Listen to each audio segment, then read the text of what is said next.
I got this. I don't know, nobody else has got the time.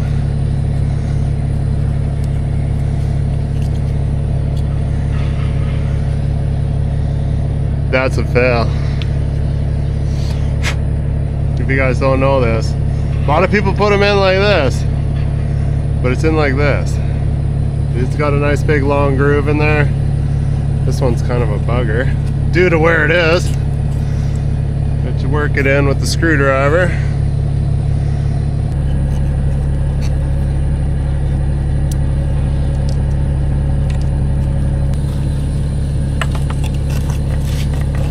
Oh yeah, now it's nice and tight. It's like t-shirt weather out here. This is nice.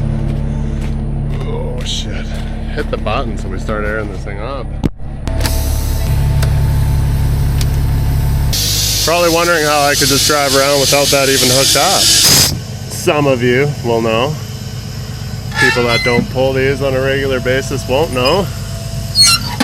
But they have service pots only on most wheelers that we have. Any 24, 16, that's another 24. These ones do not. But these, because they're in such a tight confined space, you have to use service pots on these. So once you're out of air, these free roll. And that's why I was parking in the mud. Fuck. You also have to put your winch line on or air it up before you can hook onto it. I just winched it on.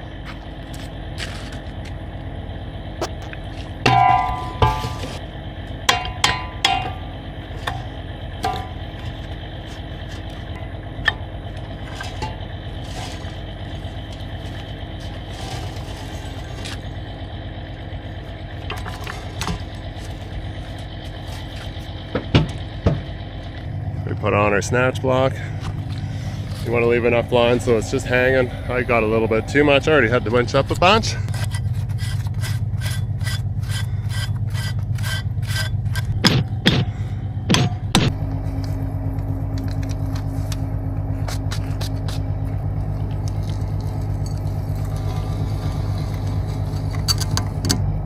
Start some of our pre-trip routine.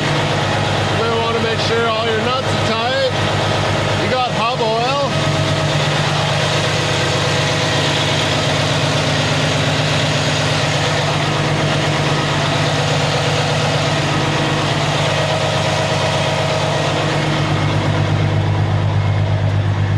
Signal. Signal. Headlights on, you can't see it. Markers, signal, left signal, up,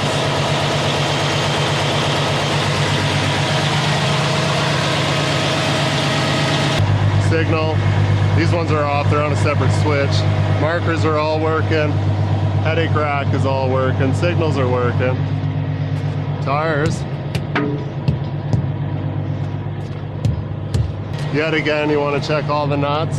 I just did a retorque because I got new tires, so I know they're good. And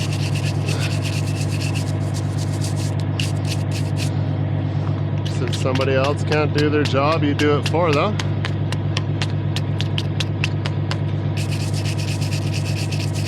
Thanks. And it's like cement.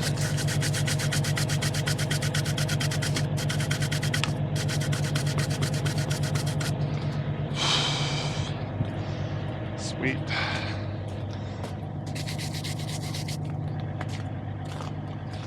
We're springing into spring right now, if you can't tell.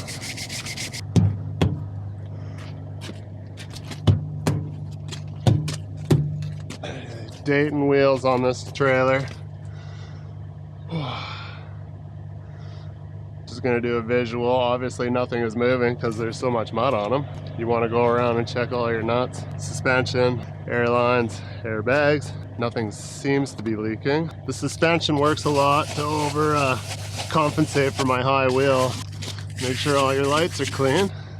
License plate, so you can get tickets. And it's gonna be a messy, gross day today, just as much as the other guy had by the looks of it. But we'll put our best foot forward.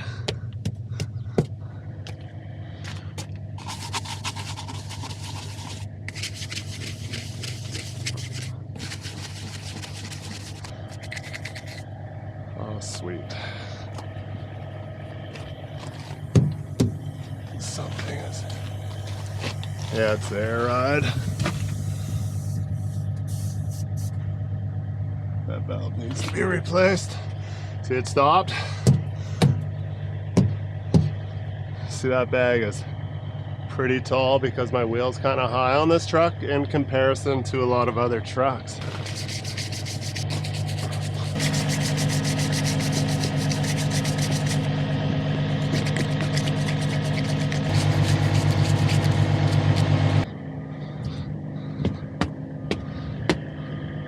It's a bummer when you got a flat.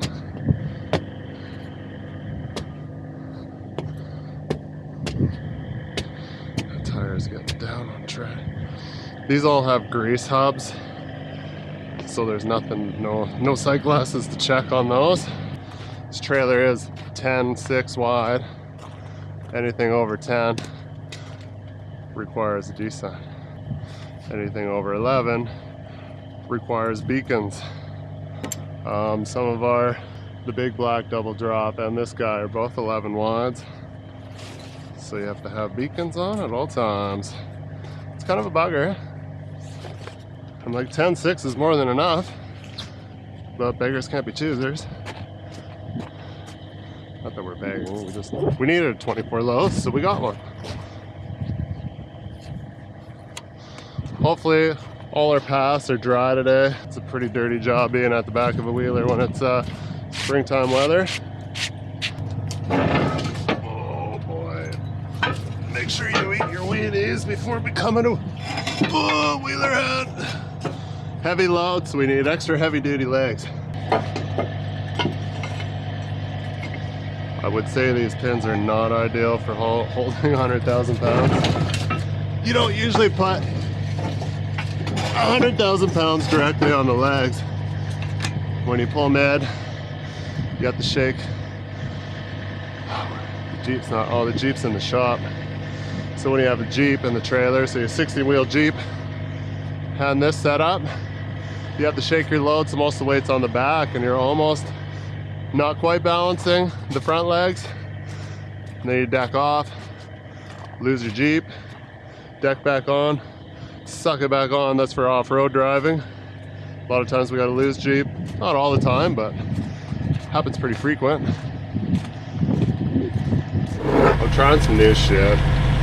AI generated outline of what a video should be. So this one might be a little weird. I'm not gonna break off from my normal video style, but just thought I'd give it a try. We got no paperwork to fill out right now because we're empty, and there's no cargo to check because we're empty. So now we'll drive. We're going to Grand Prairie, 5 a.m. be on site and load my pump. That's for that horizontal drill. It is 20 after 11 a.m. right now. So we'll drive to Grand Prairie, sleep, wake up, drive out there.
navigation.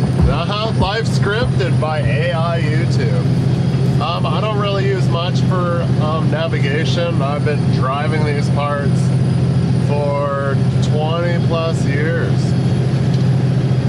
Yeah, actually 25. If you want to count my swamper years, 25 years I've been rolling around Alberta, central Alberta. I was based out of Spruce Grove for a bit as a swamper. I didn't pay much attention because I was always sleeping because I was tired. But in the oil field, we get like written directions. We'll have LSDs that you can punch into an app. I use Land Tracker, that works pretty well. For the most part, electronic GPS, I do not trust and I do not use because you do not want to end up down a wrong street with something you shouldn't be down, you know what I mean? Like you could go follow the blue line when you have a overheight load or a wide load, could land you up into trouble right quick. For the most part, I know where I can and can't go and how to get to destinations besides the last little bit that we travel off-road, which this time will not be an issue because I've already been there. And when I went there last time, we had written directions how to get to where we needed to be. Via, like, we use our trip counter in kilometers because this is Canada. Hey there! Beautiful day, isn't it? What the hell is this? Just some really cool shit back here and we don't feel like sharing it. Cool shit like what? Don't worry about it. No, what's back there? Let me see. It's all right, Karen. No, goddammit, let me see. And I usually know how to get the most turnoffs, whatever roads we'd be going to, and then I trip. I'm like, okay, we gotta go 14 kilometers, make another turn, trip, and go so many kilometers, and then turn left or right into location or follow into, you know, kind of things like that. Dealing with other drivers. As you find, you spend a lot of time on the road because that's what truckers do. We got to deal with road conditions, rough road. Alberta is muskeg, so a lot of our roads are, they could be exhausting, especially driving these trucks. And the bed trucks are even worse because they're more stiff. Same with the pickers. We got a lot of this, and sometimes it's quite abrupt and sharp. At the bottom of every hill there's a culvert that's punched out, so the road dips, bridges on and off, and all along the highway with road repairs that Alberta does so nicely to keep everything nice and smooth. We repave a road, we don't regrade and make it flat, we just pave over top. You gotta deal with other drivers. And I just got stuck behind Mr. P&D back there on Highway 60. He was doing 10 kilometers under the speed limit. Frustrating, yes, but this is something you got to put up with every day. Got around that guy finally on 4-lane just to get stuck behind a cement truck doing 20 under the speed limit and made a right turn without using his signal. That guy's not wide, but he has his beacons on. Other things, you know, you're constantly getting pulled out in front of because cars, everybody, our own kind, big rigs, are just as bad. They'd be like, they blow stop signs and pull out in front of you. I get it multiple times every day, and cars, they see a big truck, they're like, well, I need to get out in front of him, he's driving slow. I'm doing 6 kilometers over the speed limit most times. On the freeway, it's anywhere from 5 to 10 over. I'm all about making time and getting to my destination fastly and safe while doing my job. I look at unique experience of driving through different landscapes and towns. Well, for the most part, Alberta is pretty boring. It's flat. There is coulees and hills in different parts, more so in the north. There is some pretty big, gorgeous coulees. Central Alberta as well, if you go to like Drumheller. There's hills, but I wouldn't call them like mammoth hills. For the most part, the roads are straight, make a turn, straight again. Small curvature here and there to go around farmyards sometimes. It can be pretty cool. depends on where you're getting. When you get out west into the mountains, that's pretty cool. I like being out in the mountains. I like being off-road because I don't have to deal with everything else that comes with driving on the pavement. So I'm at home on the dirt, climbing hills, tire chains, stuff like that. Like that's my cup of tea. Even though I don't drink tea, that's my cup of coffee. Whatever. The other day we did pipeline right away to get a different horizontal drill for the same company that we're working for right now, and it was out west of Rocky by Nordig, and the right away on the pipeline, which is their egress to get to and from wherever they're working along the pipeline, it was pretty sweet. I dig that, but I only got it for like 30 minutes out of my 9.5 hour day. But still, it's the one thing that I look forward to. This drive won't be that. It's mostly pavement. We got 60K of bush, but it's nothing great.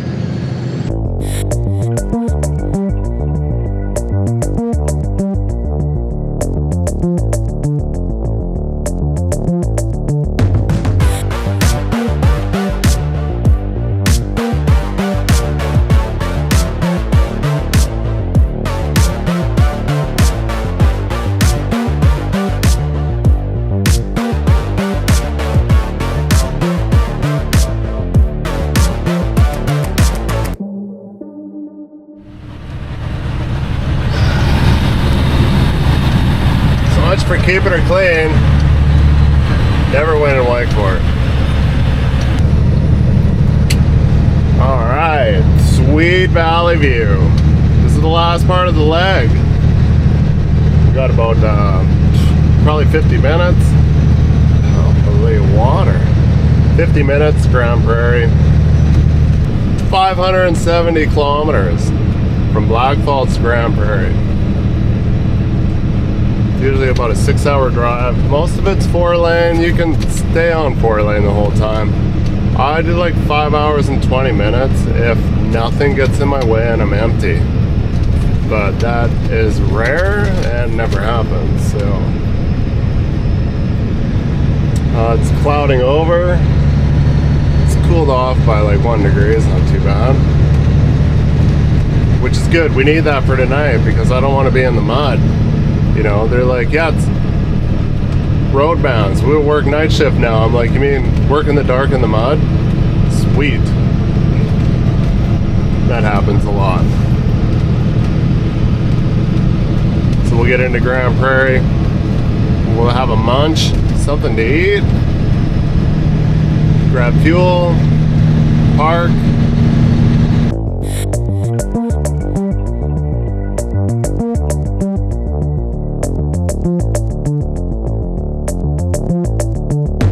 Cool shit like what?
high risk area. I don't know, it's not that bad here. I've never had any issues, but it does happen from time to time. Can happen, will happen.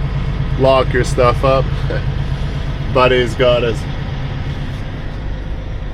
step deck here, well, not step deck, sorry, high boy beside me here, and I was just like, what's under his legs? His tarps for tarping his loads are under his dolly legs. I'm like, damn, that's a good idea. But it's down there in the cigarette butts, the piss, you know, it's, I'd put it on the truck and take it with me, maybe, I don't know. Definitely don't want to touch, I don't even want to walk around out here.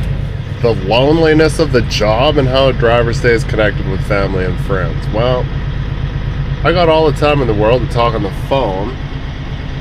Invested in a nice good Bluetooth headset. Definitely helps, especially when you got a loud truck like I got.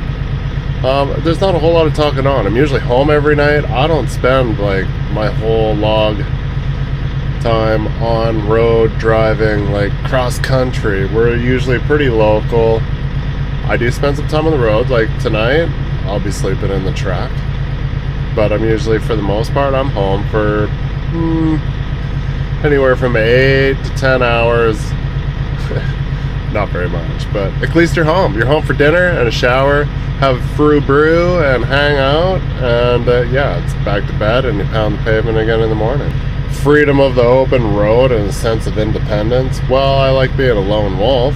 I don't know if I like being able to complete a task on my own, and yeah, I guess when the job's done I feel good about it. I don't know, I've been doing it so long, it's probably, that part of it's numb. But it's just like, I like going out and completing it, getting done.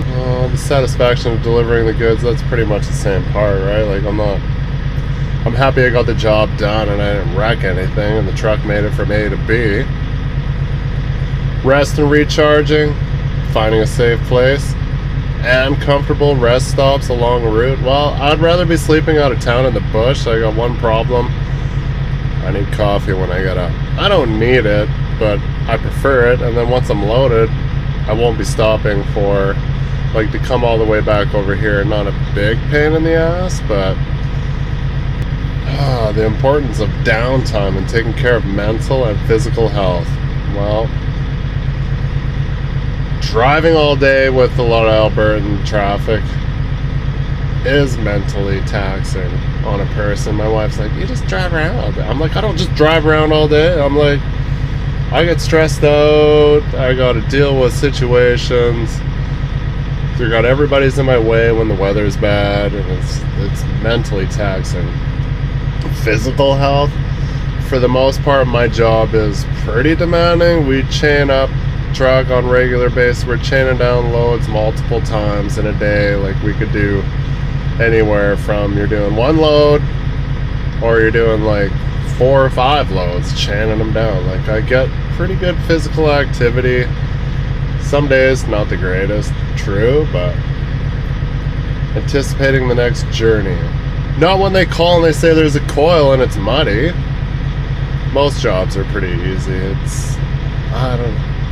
I look forward to like doing stuff that I haven't done before and going places I haven't gone, or I do like getting out and stretching my legs on a long drive where I'm like gone for like 2-3 days somewhere that I haven't been. Like, I don't know why I'm even trying this, because it sucks, but you got to be open to trying new things, right? Like, maybe you got to drive a Western Star, forget that. We're getting one. We're making a T-bed, brand new Western Star. I don't mind the looks of them. They look pretty cool, and I'm sure they ride like a Cadillac. I heard all the new trucks are like so smooth. I'm like, man. But it comes with all like driver aids. It comes with aids. That's all I gotta say, basically. I'll stick to this old square hood until it breaks in half, or it has to be taken off the road, or I'm dead. I'm a C500 guy, and that's what I'm driving. Steel fenders, steel hood, pain in the ass to service, rides like shit, but you can do anything to it, and it's perfectly fine. Over there we got a W900. That's the one that used to be white. We just got this one recently painted. That thing does not like to eat ditch. I'm gonna touch base on why you would eat ditch.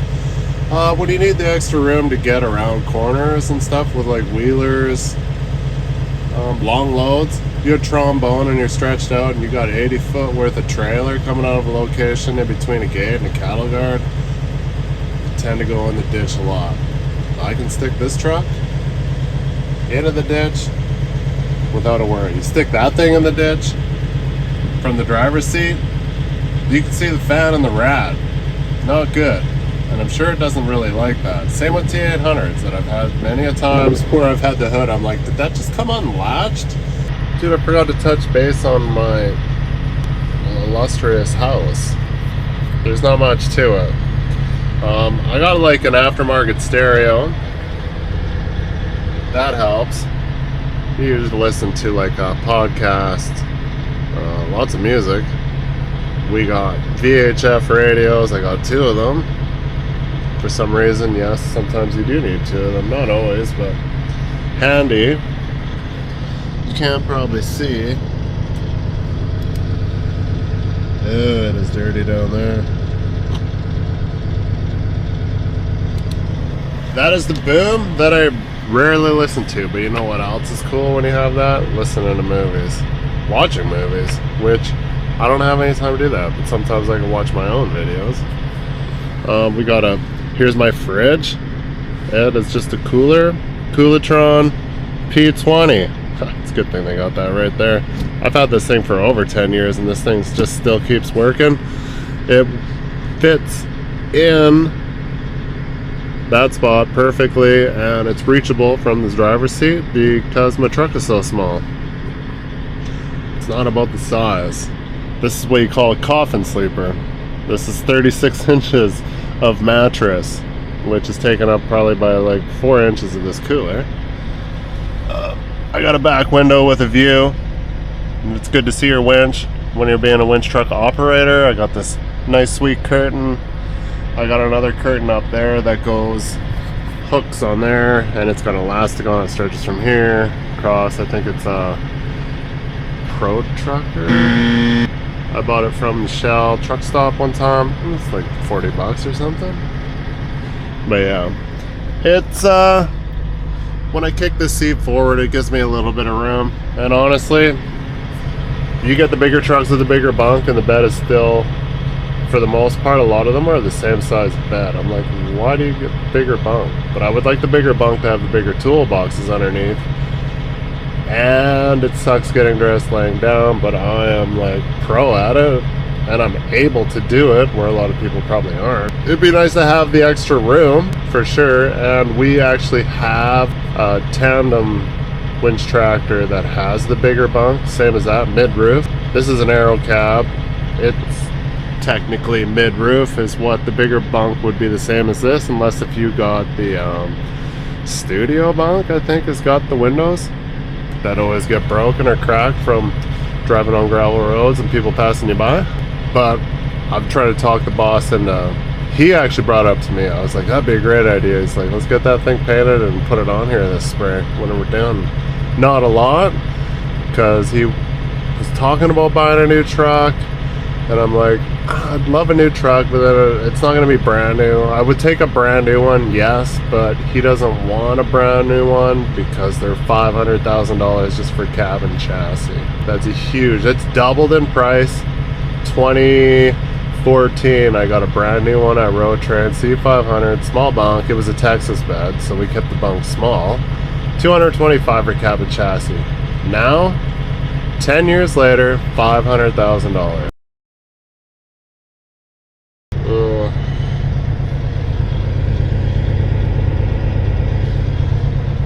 It's early. It's early enough. Everybody's ramping up for night work, right?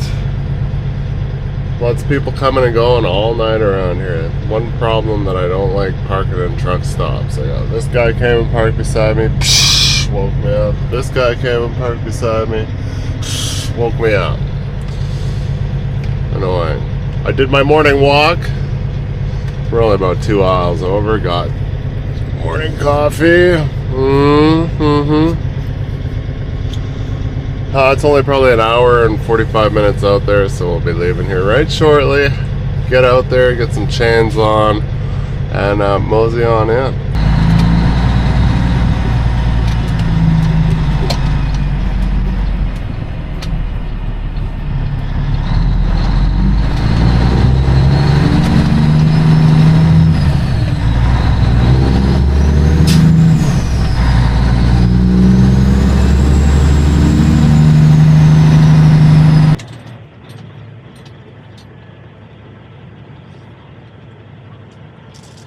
Morning security, Gerald with Brawler going to AMB laydown 14 on the East Gold. You guys are all going in for the A&B pipeline? Correct. You're the first person all day to tell me that. Thank you. Yeah, no problem. What's the frequency on here? Is there a sign up here?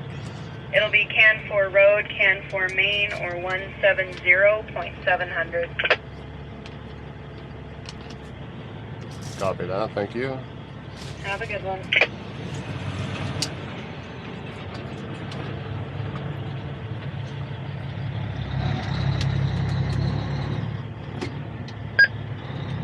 It's probably on that channel already. Yep. Empty heavy, leaving security gate. Checkerboard empty.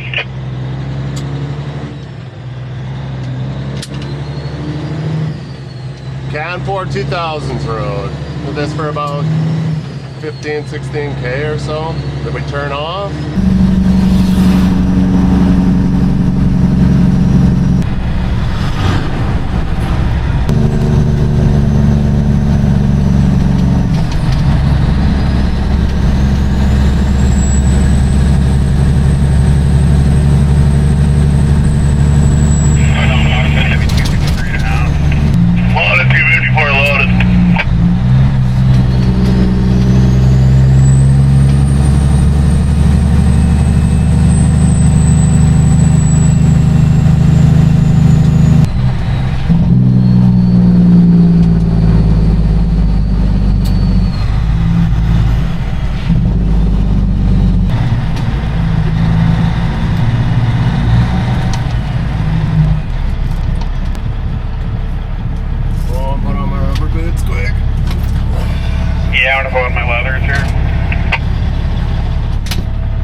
So I stopped and weighed to make sure I was good with my permit, because I told the office, I'm like, make a truck, max out the truck just for when you're off-road and stuff.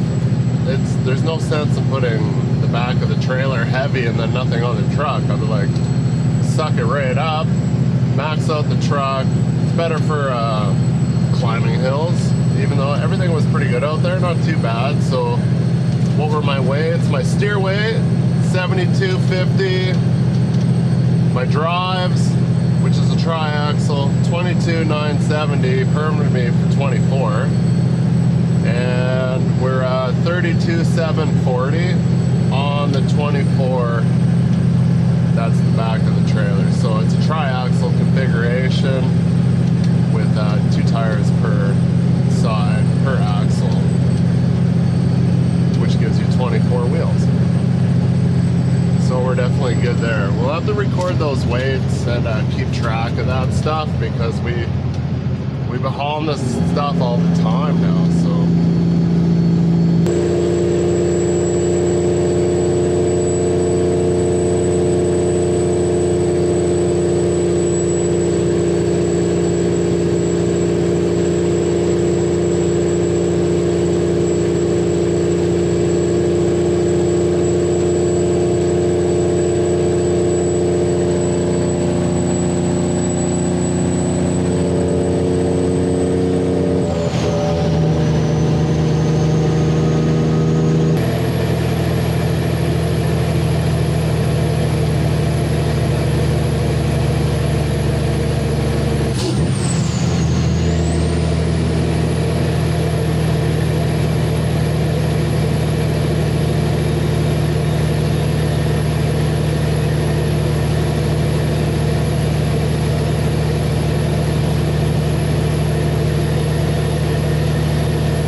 When you're a professional.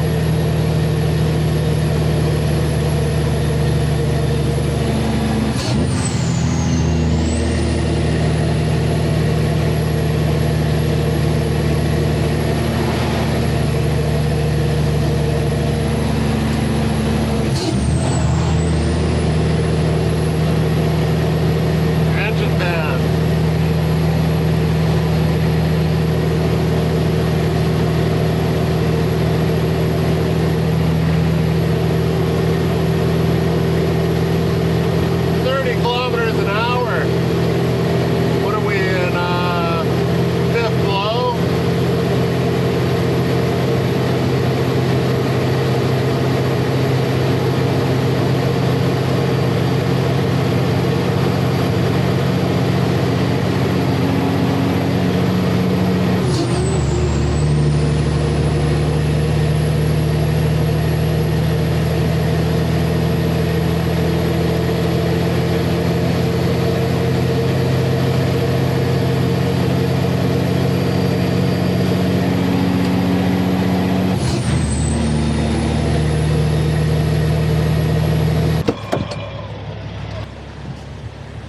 So this is a pump. Inside there's probably a big old fat V8 engine or Series 60 Detroit.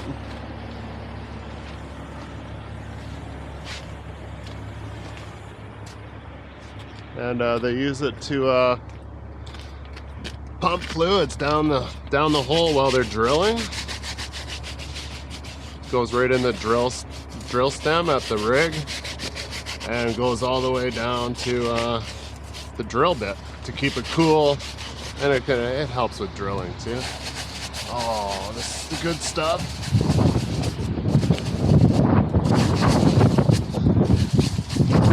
This is for a horizontal drill, so they do like crossings when you got to go like under creeks. If it's like an environmental thing, that they usually don't dig up the creek, you know, and get equipment in there, even though it's winter.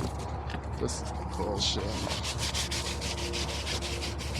This is the stuff we put on the roads around here. And I put it up there, but it wouldn't make any difference because all the stuff is coming off the tires anyways.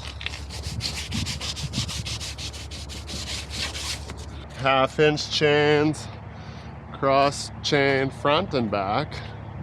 Yeah, if I can't get in the back and I can't get in the front because the chains are. I give you guys a view.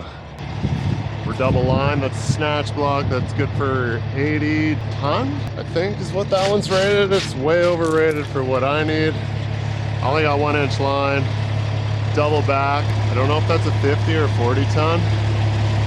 Winch, I've been questioning it myself. I should find out one of these days. So that doubles your strength for lifting heavy stuff.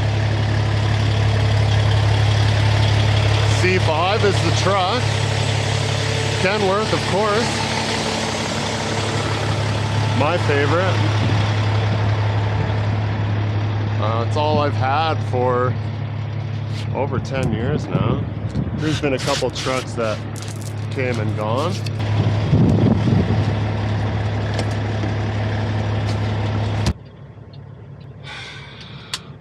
Well, just after the checkout, when I was checking the load there, left to pull out. 2 Creeks is right after that. The hill that I was climbing, all of a sudden you could hear the faint poke. And you're like, huh? Looking around. At first I didn't hear any air loss. There was a kind of a approach right at the top of 2 Creeks there. I pulled in there, and yeah, nothing here, and then I get to the back of the trailer. This side was leaning down. Pretty familiar. This side, I'm pretty sure it's the middle airbag. Blowing. Yes, sir. Dropped the air on both sides. Came up to here. It's not super ideal, but at least we're off the highway. We're right across from the big pullout on the other side of the road. We'll have to splice the top of the airbag airline so it's not feeding air to that, so I can put air to the rest of the bags and see what it looks like. It's not the first time it's happened to me with this trailer, so I know what's up.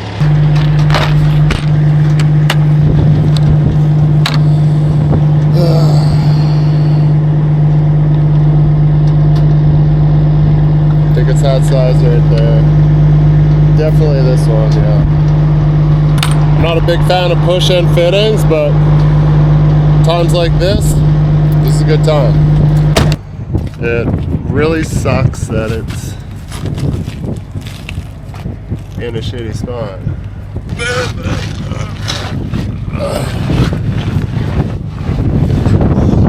The joys of wheelers.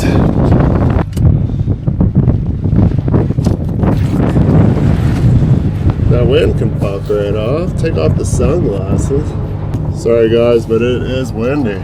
So it goes air from the trailer, goes into a T, which feeds this airbag, and then it also goes back out and goes to the next airbag.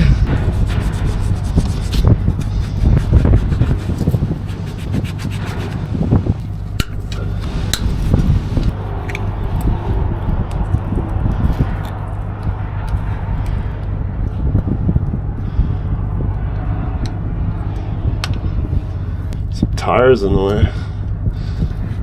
There we go. Making progress.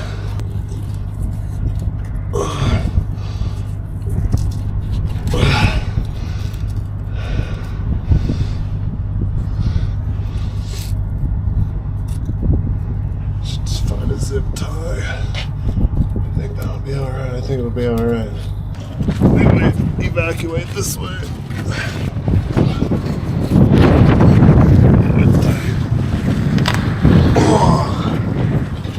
Like Jim Carrey when he comes out of that hip bump.